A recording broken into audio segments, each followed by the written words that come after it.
PP Suneer CPI രാജ്യസഭാ സ്ഥാനാർത്ഥിയാകും. LDFിന് കെട്ടുറപ്പിനു വേണ്ടി CPM ചെയ്ത വിട്ടുവീഴ്ചയെന്ന് CPI സംസ്ഥാന സെക്രട്ടറി ബിനോയ് വിശ്വം പറഞ്ഞു. സാധ്യതകൾ പരമാവധി പ്രയോജനപ്പെടുത്തുമെന്ന് PP സുനീറും വ്യക്തമാക്കി.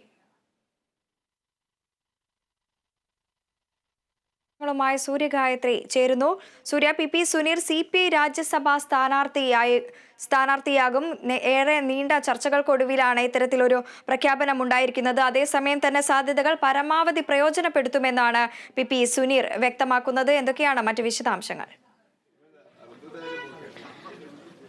അങ്ങനെ CPIയുടെ രാജ്യസഭയിലേക്കുള്ള സ്ഥാനാർത്ഥി ആരെന്ന ഔദ്യോഗിക പ്രഖ്യാപനം CPIയുടെ സംസ്ഥാന സെക്രട്ടറി ബിനോയ് വിശ്വം തന്നെ നടത്തിയിരിക്കുകയാണ്. PP സുനീറാണ് CPIയുടെ രാജ്യസഭാ സ്ഥാനാർത്ഥിയായിട്ട് വരാൻ പോകുന്നത്. അത്തരത്തിലുള്ള പ്രഖ്യാപനം ഇപ്പോൾ തന്നെ ബിനോയ് വിശ്വം നടത്തിക്കഴിഞ്ഞിട്ടുണ്ട്. എന്തായാലും പാർട്ടി CPIയുടെ അസിസ്റ്റന്റ് സെക്രട്ടറി കൂടിയാണ് നിലവിൽ PP സുനീർ. അദ്ദേഹം തന്നെ കേരള വിഷൻ ന്യൂസിനോട് ചേരുകയാണ്.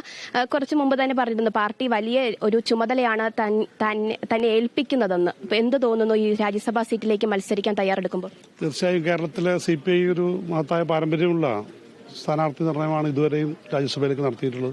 പാർട്ടിയുടെ ഏറ്റവും ഉന്നതരായ നിരവധി നേതാക്കൾ ഇന്ത്യൻ പാർലമെന്റിൽ, ലോക്സഭയിലും രാജ്യസഭയിലും കേരളത്തിൽ പാർട്ടി പ്രദാനം ചെയ്തുകൊണ്ട് പങ്കെടുത്തിട്ടുണ്ട്. ആ ഒരു നിലയിൽ എന്നെ കൂടി പാർട്ടി പരിഗണിച്ചതിൽ തീർച്ചയായും അഭിമാനവും സന്തോഷവുമുണ്ട്. ഈ വലിയ ചുമതല ഉത്തരവാദിത്വം ഇന്നത്തെ കാലഘട്ടത്തിൽ ഇന്ത്യൻ രാഷ്ട്രീയത്തിൽ ഇടതുപക്ഷത്തിന്റെ വലിയ തോതിലുള്ള പ്രാധാന്യവും നിലപാടുകളും ഉയർത്തിപ്പിടിക്കേണ്ട ഈ സന്ദർഭത്തിൽ അതിനനുസരിച്ച് ഉയർന്ന് പ്രവർത്തിക്കാൻ പരമാവധി കഴിവ് ഉപയോഗപ്പെടുത്തിക്കൊണ്ട് ഇന്ത്യൻ പാർലമെന്റിൽ പ്രവർത്തിക്കും.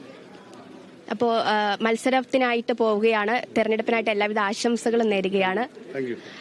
CPIയുടെ സ്ഥാനാർത്ഥി ആരെന്ന കാര്യത്തിൽ ഔദ്യോഗിക പ്രഖ്യാപനം നടത്തിയിട്ടുണ്ട്. ഇനിയിപ്പോൾ കേരള കോൺഗ്രസ് എമ്മിന്റെ സ്ഥാനാർത്ഥി ആരായിരിക്കും എന്ന ഒരു പ്രഖ്യാപനമാണ് നടക്കേണ്ടത്. എന്തായാലും 6:30 മന്ത്രി റോഷി അഗസ്റ്റിന്റെ ഔദ്യോഗിക വസതിയിൽ കേരള കോൺഗ്രസ് എമ്മിന്റെ സ്ഥാനാർത്ഥി ആരായിരിക്കും എന്ന രീതിയിലുള്ള ചർച്ചകൾ നടക്കുകയാണ്. എന്തായാലും ഇത്തവണ LDFിന്റെ രാജ്യസഭാ സീറ്റിലേക്ക് മത്സരിക്കാൻ 2 സീറ്റുകൾ നൽകിയിരിക്കുന്നത് CPIക്കും അതുപോലെ തന്നെ 1 കേരള കോൺഗ്രസ് എമ്മിനുമാണ്. 2 പാർട്ടികൾക്കുമാണ് ഇത്തവണ രാജ്യസഭാ സീറ്റിലേക്ക് മത്സരിക്കാൻ LDF മുന്നണി തന്നെ സീറ്റ് നൽകിയിരിക്കുന്നത്. എന്തായാലും ഇനിയിപ്പോൾ അറിയേണ്ടത് കേരള കോൺഗ്രസ് എമ്മിന്റെ സ്ഥാനാർത്ഥി ആരായിരിക്കും എന്നതാണ്. നേരത്തെ തന്നെ ജോസ് കെ മാണി ആയിരിക്കും എന്ന രീതിയിലുള്ള ചർച്ചകളൊക്കെ തന്നെ പാർട്ടിക്കുള്ളിൽ ഉണ്ടായിരുന്നു. എന്തായാലും അത് സംബന്ധിക്കുന്ന ഔദ്യോഗിക പ്രഖ്യാപനവും ഇന്ന് തന്നെ ഉണ്ടാകും എന്നാണ് അറിയുവാൻ സാധിക്കുന്നത്. ശരി, വ്യക്തമാണ്.